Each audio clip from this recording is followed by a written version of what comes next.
The soft golden light of dawn filtered through the curtains, casting long, slow-moving shadows across the bedroom floor. Birds chirped in the distance. The scent of rain lingered in the air from the night before, and somewhere in the compound, a rooster crowed. Obi stirred beneath the sheets, his hand searching instinctively for the warm body of his wife beside him. But his hand touched only cool fabric. He sat up, blinking against the light, his brows furrowing. The space beside him was empty. No Adeze. He leaned over and checked the bathroom. The light was off. He rose, slipping into his slippers and dragging himself down the hallway. Maybe she's in the kitchen, he mumbled to himself, rubbing sleep from his eyes. The kitchen was quiet too. The usual sounds, pots clanging, radio playing high-life music, his children's sleepy voices, were all absent. The house felt off. He stepped outside. The compound was quiet, but the neighbors were up and about. Mama Nkechi swept her front yard in her usual patterned wrapper. Mr. Ezehugo watered his garden. Everything seemed normal, except his house was empty. Obi returned inside, now fully awake. He checked every room. The children's room, empty. The guest room, empty. Even the backyard, silent. "Where is everybody?" he whispered. He reached for his phone to call Adeze, but the screen was blank. No contacts, no call log, no messages. It was as if he'd never used the phone before. A chill crept up his spine. He dialed Adeze's number manually. It rang. Relief poured over him until a voice answered, "Hello?" It wasn't Adeze. "Please, I'm looking for Adeze." "Adeze Obi, my wife," he said quickly. There was a pause on the other end. "I think you have the wrong number," the woman said, and hung up. He called again. This time the number was no longer in service. He checked the gallery on his phone. Empty. No pictures, no videos, no saved notes. It was as though he'd never lived. By 9 a.m., Obi was walking the streets of their estate. He met Emeka, his longtime friend and business partner. "Emeka," he called, hurrying over. "You won't believe what's happening to me." Emeka looked confused. "Sorry, do I know you?" Obi laughed nervously. "Stop playing. It's me, Obi." Emeka's face remained blank. "I think you have the wrong person. Have we met before?"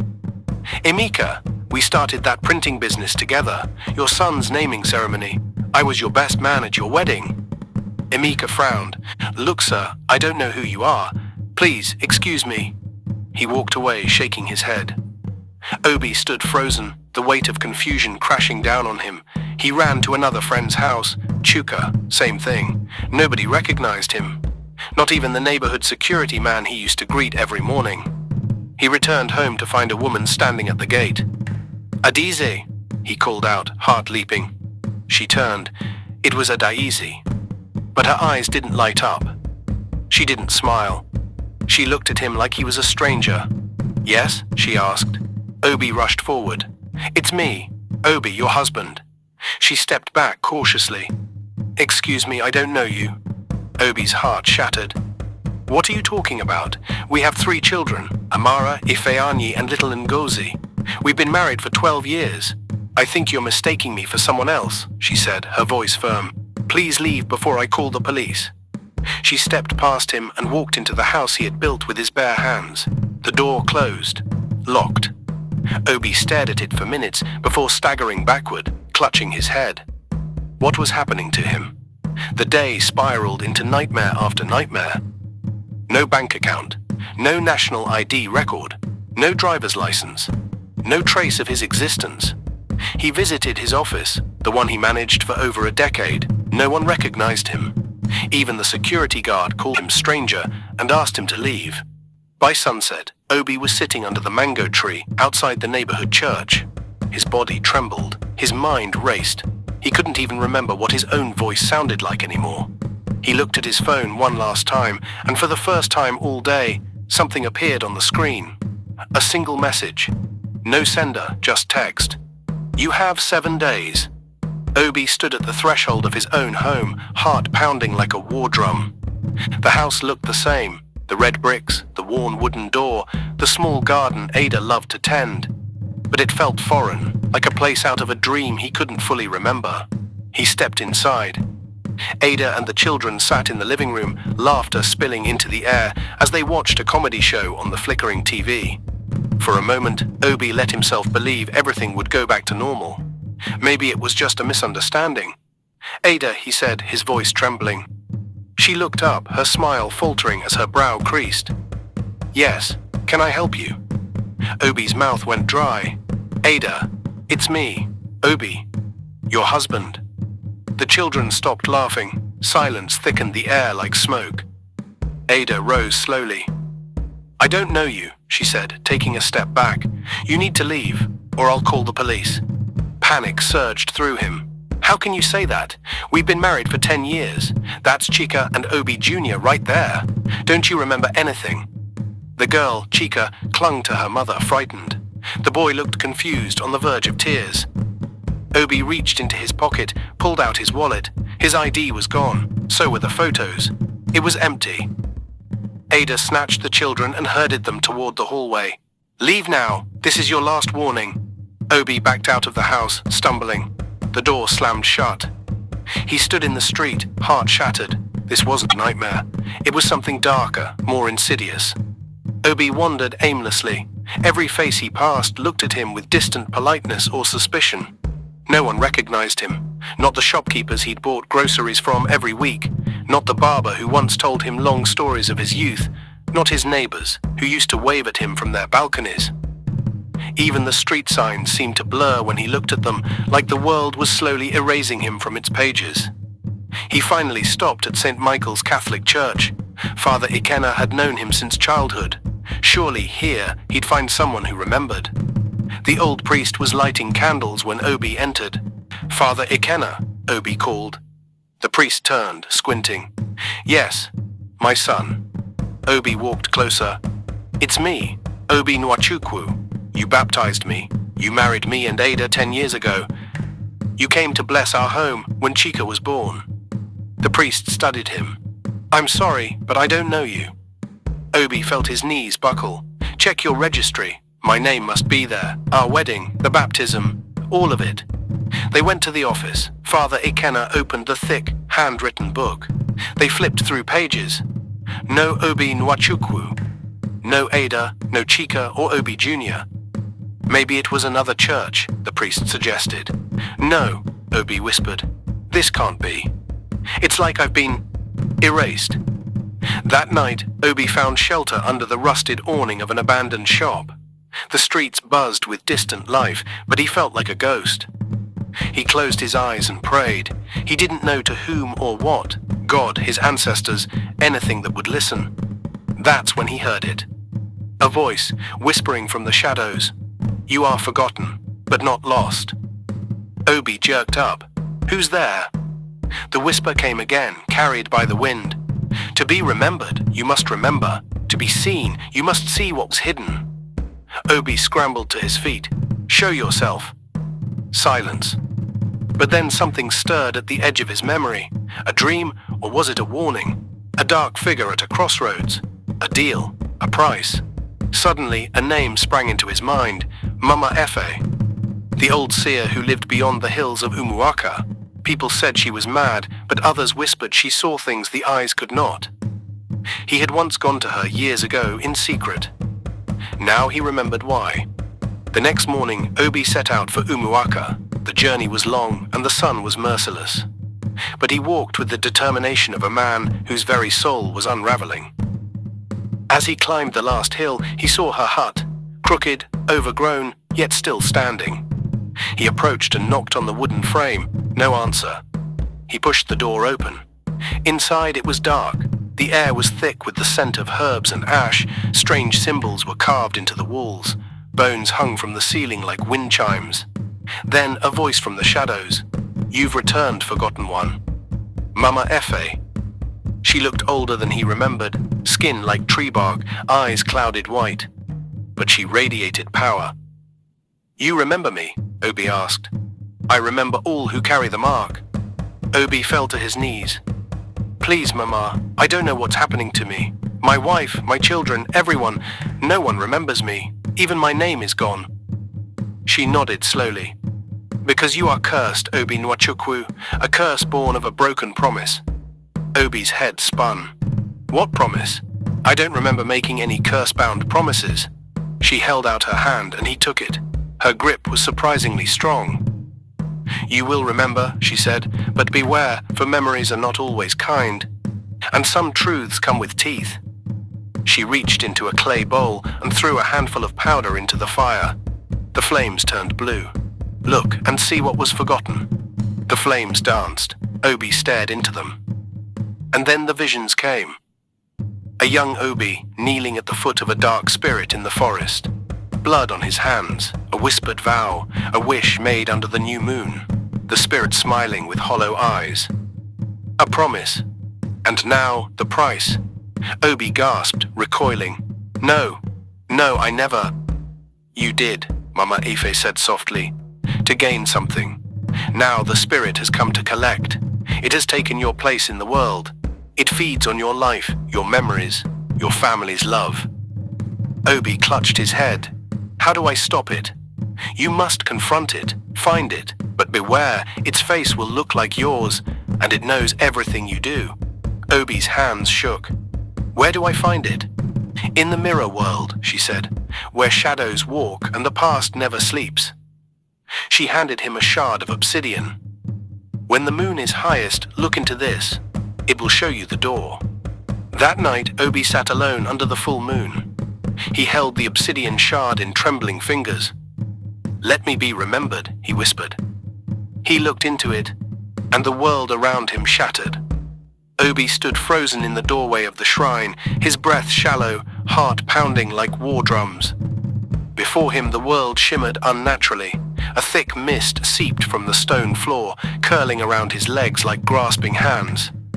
He blinked hard, trying to shake the vision, but when he opened his eyes, the world had shifted. The village he stepped into was both familiar and foreign. The sky was an ominous shade of violet, streaked with black clouds that moved against the wind. The trees were twisted, their branches bent like ancient aching limbs. The air smelled of earth and old secrets. Obi turned back toward the shrine, but the door was gone, only a blank stone wall remained. He was alone. Where am I? He whispered. From the corner of his eye, he saw movement. A figure, hunched and cloaked in tatters, drifted across the broken village square. Obi followed, calling out, but the figure did not respond. He chased it through winding alleyways, past houses that looked like the ones from his village, but aged 1,000 years and forgotten. Finally, the figure stopped before a cracked well. Obi approached cautiously.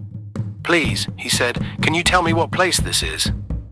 The figure turned. It had no face, just a dark, hollow void beneath the hood. A voice echoed, not from its mouth, but inside Obi's head. You are in the mirror world. Mirror world? What is this place? Why am I here? You seek your name, your memory, your meaning. All that was stolen lies behind the glass. But beware, the truth is heavier than you remember. The figure lifted a withered hand and pointed toward the forest. There, it whispered, you will find the Watcher. The forest loomed beyond the ruined village, its trees tall and suffocating. Obi felt dread rise in his chest, but he pressed on, driven by the need to understand. As he entered, the shadows closed around him like a shroud. Each step was laborious, the roots pulling at his ankles as if trying to hold him back. Strange whispers echoed in the trees, fragments of conversations, memories not his own. Obi, don't forget the lantern. Papa, will you come to my school play? You're the only one I can trust, Obi.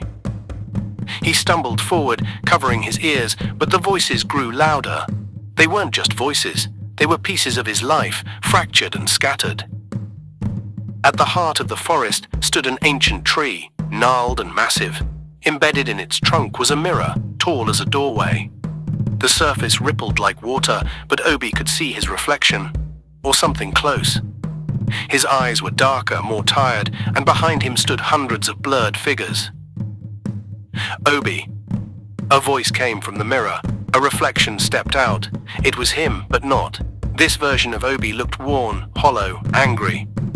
Who are you? Obi asked. I am the you that remembers. The you that was left behind when the curse began. I don't understand. What curse? Why me? The mirror Obi stepped closer. Years ago, you made a choice, a desperate choice to protect your family. You sought help from the wrong hands. You made a deal with the Forgotten One. The Forgotten One. A spirit of memory and shadow. You begged to protect your wife, your children from death. The price? Your name. Your existence. You would live, but no one would remember you. Obi stumbled back. No, I would never. You did, and you have lived in their shadows since. Every birthday missed, every goodbye never spoken. You watched them live, and grow, and forget. Obi's knees buckled.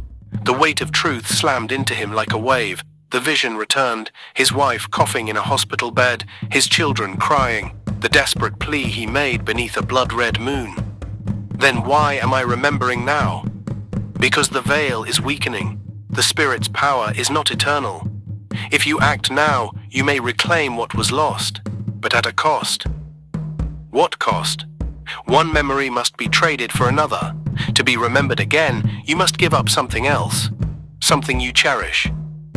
Obi stared into the mirror. His children's faces flashed before him, his wife's laugh, the sound of his mother singing by the fireside. Take me to the Forgotten One, he whispered.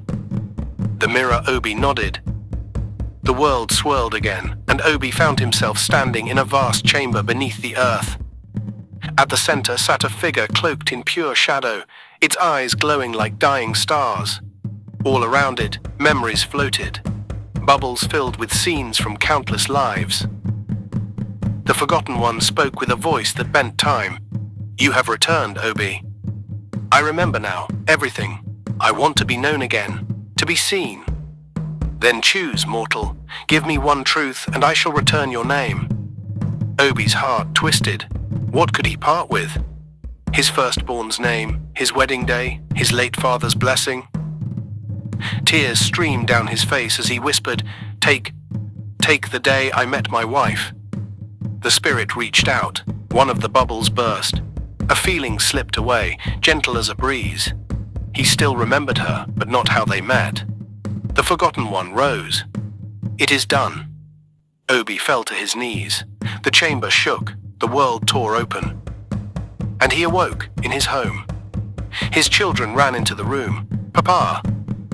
His wife kissed his forehead. You were out cold, love. We were so worried. But when he looked into her eyes, there was something missing. A flicker of unfamiliarity. He had paid the price. Obi's descent into the unseen village shook the earth with silence. His heart beat like a distant drum, matching the stillness that surrounded him. The entrance to the cursed place had been hidden beneath the roots of a fallen iroko tree, its gnarled branches pointing like accusing fingers. Now, deep beneath the surface, Obi stood at the threshold of a place where time had folded upon itself. A stone path, covered in moss and ancient carvings, led to a vast chamber lit by orbs of blue fire hovering mid-air. The air was thick with old magic, the kind that seeps into bones and memories. Obi's steps echoed against the stone, and the silence of the place made each one feel like a scream. At the center of the chamber stood a circular platform carved with strange symbols. On it, an ancient woman with milky eyes and dark, weathered skin sat cross-legged. Her long white hair was braided with bones and feathers. She wore a robe woven from shadows and ash. You have come far, Forgotten One, she said, her voice like leaves blowing across a tomb. Obi hesitated. Who are you? I am the Keeper of Names, she replied, the final whisper before the silence. You seek to return what was taken, but you must understand remembrance is a currency that must be paid with pain. Obi swallowed hard. I'll do whatever it takes. The keeper nodded and gestured. Step into the circle. Let your truth speak. Obi stepped onto the platform. The symbols beneath his feet began to glow, burning orange like hot coals. Images swirled in the flames, his childhood, his wedding, his children's laughter, the night he first dreamed of vanishing. You were cursed not for what you did, the keeper said, but for what you refused to see. Obi frowned. I don't understand. A mirror materialized in the air before him. In its reflection, Obi saw moments he had long buried. Arguments with his wife, ignored pleas from his aging parents, promises to his children broken by his ambition. He saw a younger man driven, cold, and self-centered. You vanished not by accident, the keeper said. You erased yourself piece by piece. The curse only sealed what you began. Obi fell to his knees. I didn't know. I didn't mean to. Regret is the first key. But there are 3 prices you must pay. A bell rang in the chamber, and the air shimmered. 3 figures stepped forward, phantoms of those he had hurt. The first was his wife, Amaka. Her eyes were filled with pain. You chose your pride over our family. Do you truly wish to return if you are not ready to be present? Obi wept. I do. I swear to never forget again. Her image dissolved. The second was his father, stooped and fading. You left me in silence when I needed you most. I will honor you. I will remember your voice, Obi promised. The third was his son, Nonso, no older than 10. Why did you stop playing with me, Daddy? Obi choked. I thought I had more time. I was wrong. The boy smiled faintly and vanished. The keeper stood. You have passed the first test, remembrance, but 2 remain, sacrifice and truth. A door of bone opened behind the keeper. Beyond lies the truth, the source of your curse and its unbinding. But beware, not all who enter return, and if you fail, you will be forgotten forever, even by the earth. Obi looked back, but there was no path behind him anymore. He stepped through the door. Beyond it was darkness, but in that darkness was a pulsing heartbeat, familiar and full of dread. Obi's body lay crumpled on the floor of the shrine, his breathing ragged, as the final echo of the elder's voice dissolved into silence.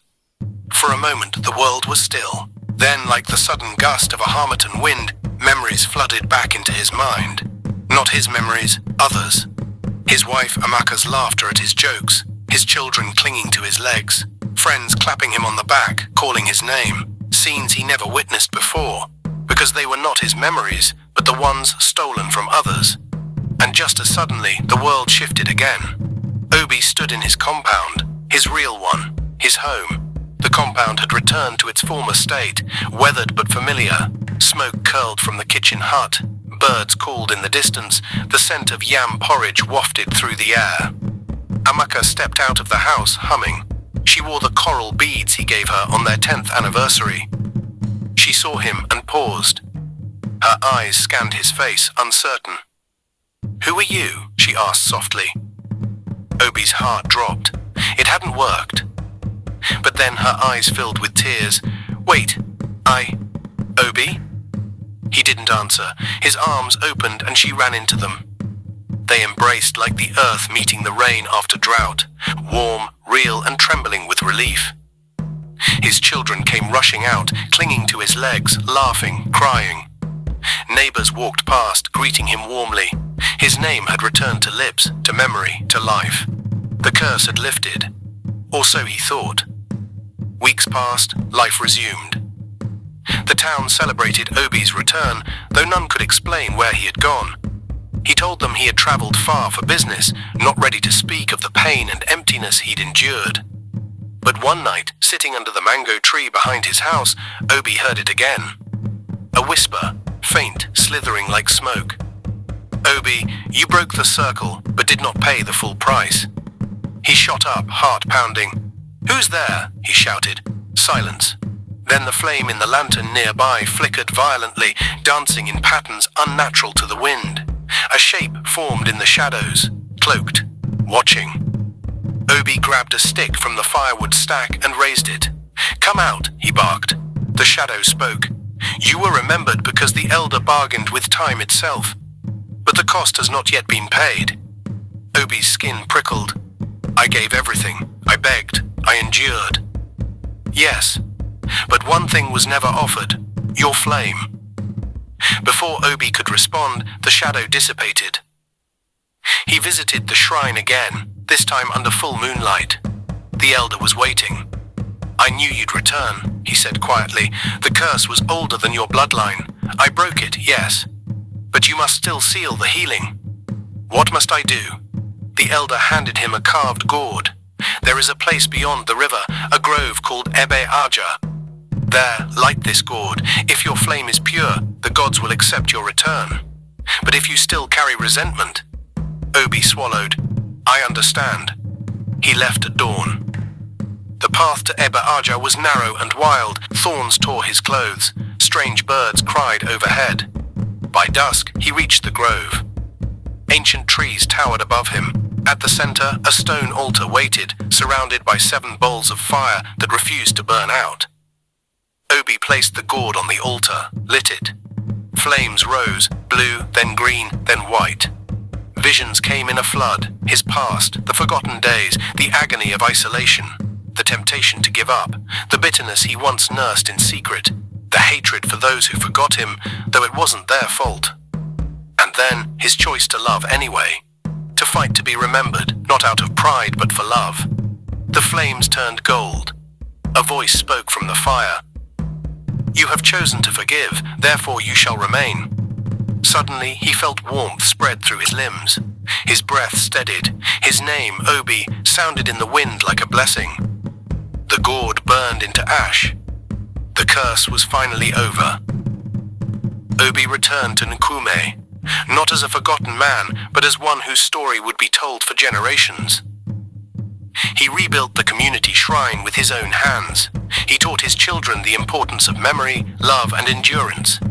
And every year, on the day of his return, the town lit a fire in the grove, a reminder of the man who once disappeared and chose to return with forgiveness.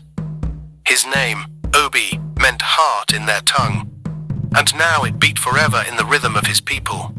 The end.